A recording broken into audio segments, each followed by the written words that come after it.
I think it is also because of the President of the Philippines saying na hindi na magkaroon ng impeachment trial. Yung linya ng salita na yan ni Arvin Brosa, di ba? Parang gusto nilang i-pressure ang kasalukuyang administrasyon na ituloy talaga. Kami po, ang pinupush po namin dito ay talagang matuloy ang impeachment trial.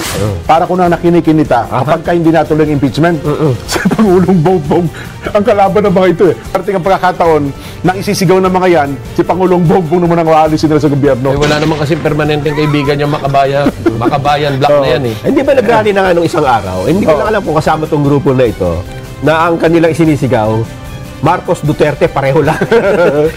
Tama. Sila yan. Magkakasama sila. Kabataan. Nagpa-press con pa nga sila. Hindi, pero ngayon, alam nyo, nagbabatuhan ng putik. Ang mataas at saka ang... hindi pala mataas at saka mababa. Ang sabihin natin, Senado at ang Kamara. Yan. Alam mo kung ano pinagbabatuhan nila?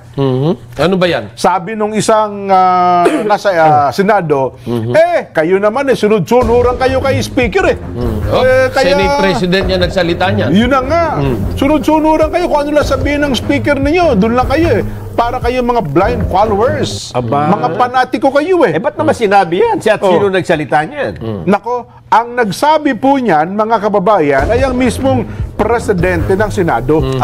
Yan. Baka naman yan isang akusasyon. Hindi naman totoo. Bulag daw silang tagasunod. Nako, mabigat na paratang yan dyan. Ang tawag yan parang panatiko eh. Nakita mo ba, Kuya Benny? Sinabi ba talaga ni Cheese yan? Sinabi. Meron ba tayong boses niyan? Baka sabihin nyo, nagpaparatang lang kami. Meron. Panoorin natin. Senate President Cheese, ano masasabi mo? Totoo ba sinasabi ko? Ang mga kongresista tila nasasanay na diktahan ang Senado kaugnay sa gusto nilang mangyari sa impeachment. Pues kung trabaho ng ilang mambabatas na maging sunod-sunuran kay Speaker Romualdez na gusto, klaro, itong impeachment na ito, hindi namin trabaho yan sa Senado. Hindi ko rin trabaho yan bilang tagapangulo ng Senado. Para sa akin, gagampanan namin ang aming tungkulin ayon sa aming paniniwala na tamang proseso na naayon sa batas.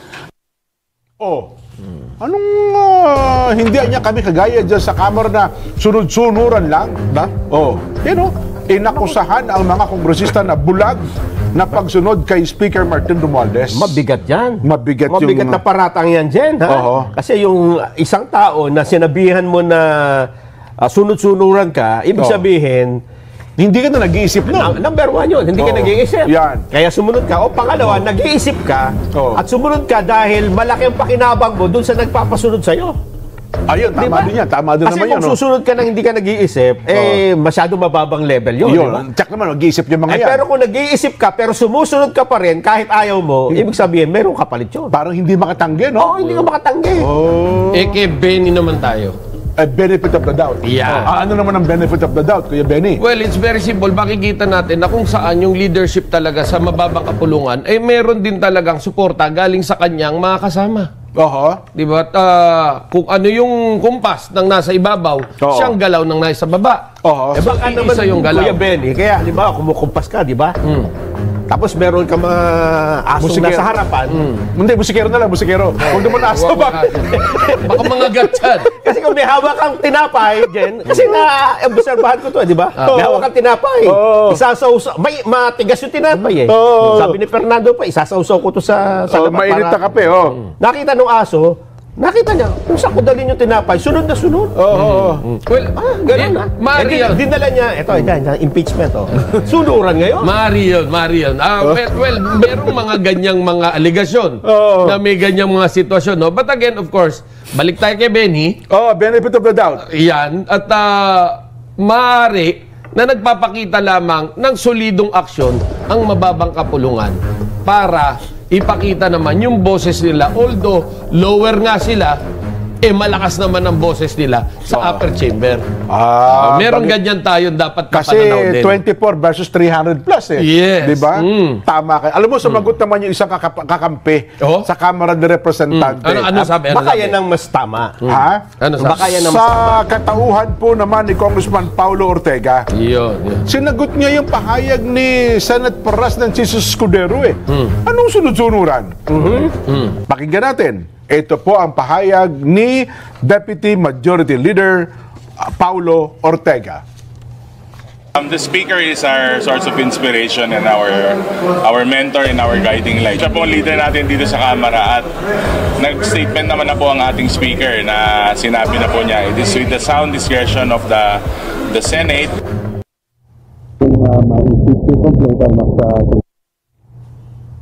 Hindi. Oh, ayun. Sumingit agad eh. Teka lang muna. Ano ha? Sabi niya,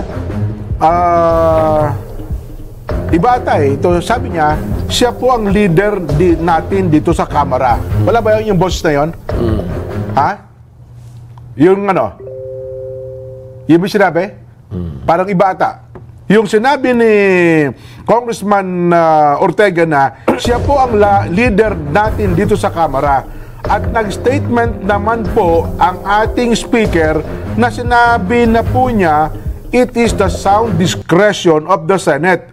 The speaker has not directed us to do anything. That is not the case. Wala ba tayo nun? Ayun, pakinggan na natin. Binasa ko patuloy. Kung Paulo Ortega, ano masasabi natin? Para masagot natin, alam mo tayo sa ganang mamamayan, magkabilang panig eh. Nilalatag natin ng magkakaibang pananaw ng ating mga leader ng Kongreso. Banat! The speaker is our source of inspiration and our mentor and our guiding light. Siya po ang leader natin dito sa Kamara at nag-statement naman na po ang ating speaker na sinabi na po niya, it is with the sound discretion of the Senate. Ayun, okay. O di yun naman pala. Bilang leader nga naman, hindi mo naman maiwasan. Naputol din eh, Jen. Meron parugtong pa yun eh. May karugtong pa nga eh. The speaker has not directed us to do anything. That is not the case. Yan. Halimbawa, ako si speaker, lagay ko yung aking kalagay. Sinabi ko, hindi, ito ang aking stand. Tapos nakinig yung mga miyembro. Eh di, siyempre, bilang speaker of the house, leader ng Kamara, hindi ko naman sinabing, oy, ito rin ang stand niyo ha. Nasa sa inyo naman yan, kung ganun din ang magiging stand ninyo, kagaya ng stand ko bilang leader ng Kamara de Representante. At saka siyempre, may tinatawag din na party stand. Yes. May sila na magkakapartido eh. At bilang mga edukadong tao at mga statesman, they know how to read between the lines. Alam nila yung body language ng bawat leader nila. Yes. Ginawa ko yan, Kuya Benny. Yung read between the lines. Sabi ng teacher ko yan eh. Read between the lines. Sabi ng teacher ko, okay, Nelson, read between the lines. Oh, yes, okay. Sabi ko, ma'am, I can't read. There's no words between the lines. Sabi, napakatalino mong bata ka. Napakatalino mong bata ka. Inurumot ako eh. Nilagay ko sabi ng section. Labas ka doon ka.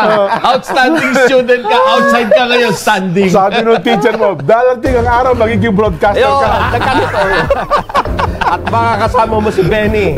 At yan ang magpapaganda ng buhay mo. Naging broadcaster ka. Nagkatotoo. Ang sinabi. Talaga naman. Eh yung Makabayan Black, ano naman ang reaksyon? May sabi rin. May sinagot din ang Makabayan Black. Baka naman makabayan yan. Ano yan? Sasang-ayon kay Senate President.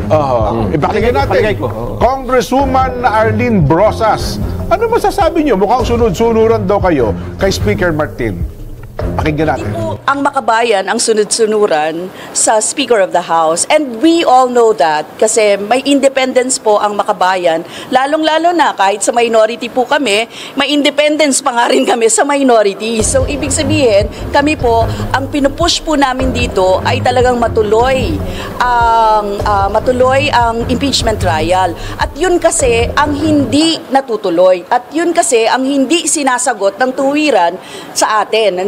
And I think it is also because of the President of the Philippines saying na hindi na magkaroon ng impeachment trial. Actually, at the end of the day, tatanungin natin, sino-sino ba itong mga nagsasabi na ayaw ng impeachment trial at ayaw mapanagot yung isa sa pinakamataas sa bansa natin na nag-misuse ng public funds, na nag-abuse ng kanyang authority para gamitin ang confidential funds sa maling paraan. So yun yung gusto nating malaman. Ayun. Alam mo, may maka-react lang kung konti sa sinabi ni Arlene, para ko nang nakinikinita kapag ka hindi natuloy ang impeachment sa Pangulong Bongbong ang kalaban ng mga ito eh. Yung linya ng salita na yan ni Arvin Brosas.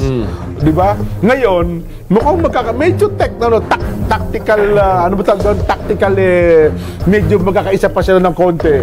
Pero kapag ito, na, para mo nang nakikinikinita, meron ng kumakambyo ng konti na anytime pwedeng lumihis ang Makabayan Black.